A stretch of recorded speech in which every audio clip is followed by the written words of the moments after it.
Hello అండి అందరికీ.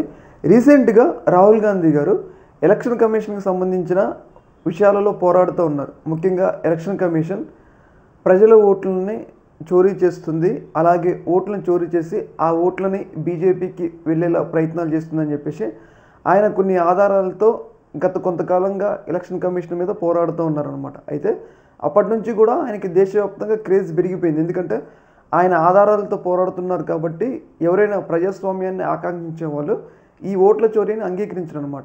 అందుకోసం అని చెప్పేసి ఆయనకి చాలా పెద్ద స్థాయిలో ఫాలోయింగ్ పెరిగిపోయింది.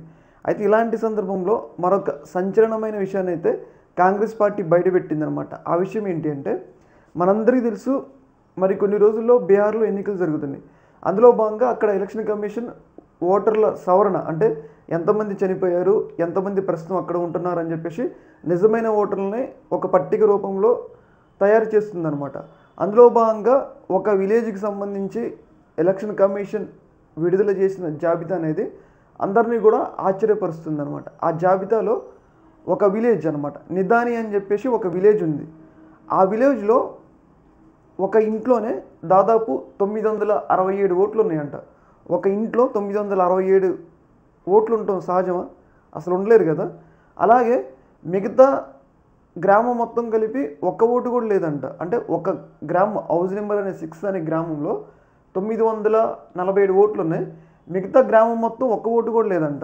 అయితే ఈ విషయాన్ని, అంటే ఇంత ఘోరంగా ఎలక్షన్ కమిషన్ ఎలా సహకరిస్తుంది బీజేపీకి అని చెప్పేసి కాంగ్రెస్ పార్టీ ఏదైతే ఈ విషయాన్ని బయటపెట్టి ఒక వీడియో కూడా రిలీజ్ చేసింది. అంటే రాహుల్ గాంధీ ఏదైతే ఆరోపిస్తున్నారో అవన్నీ కూడా నిజమే అని చెప్పేసి వాళ్ళు ఏదైతే రాహుల్ గాంధీ చేస్తున్న పోరాటాన్ని సమర్థిస్తూ ఎలా కొంచెం కూడా సిగ్గు లేకుండా ఎలక్షన్ కమిషన్ ఎలా వ్యవహరిస్తుంది అని చెప్పేసి వాళ్ళు ఈ వీడియోని అయితే బయటపెట్టడం జరిగిందనమాట. ఏదేమైనా కానీ ఒక సంచలనానికి అయితే తెరతీస్తుంది. ఎందుకంటే ఇంత బహిరంగంగా ఎవరైనా కానీ ఓట్ల చోరీకి పాల్పడితే ప్రజాస్వామ్యాన్ని అంగీకరించారు. ఎందుకంటే ఇలా ఓట్ల చోరీ ద్వారా గెలిస్తే ఎప్పుడు వాళ్ళే గెలిచి వల్ల ఏమైందంటే నియంతృత్వం రావడానికి అవకాశం ఉంటుంది, ప్రజల హక్కులు భంగం కలగడానికి అవకాశం ఉంటుంది. కాబట్టి దీన్ని చాలా పెద్ద స్థాయిలో వ్యతిరేకిస్తున్నారనమాట.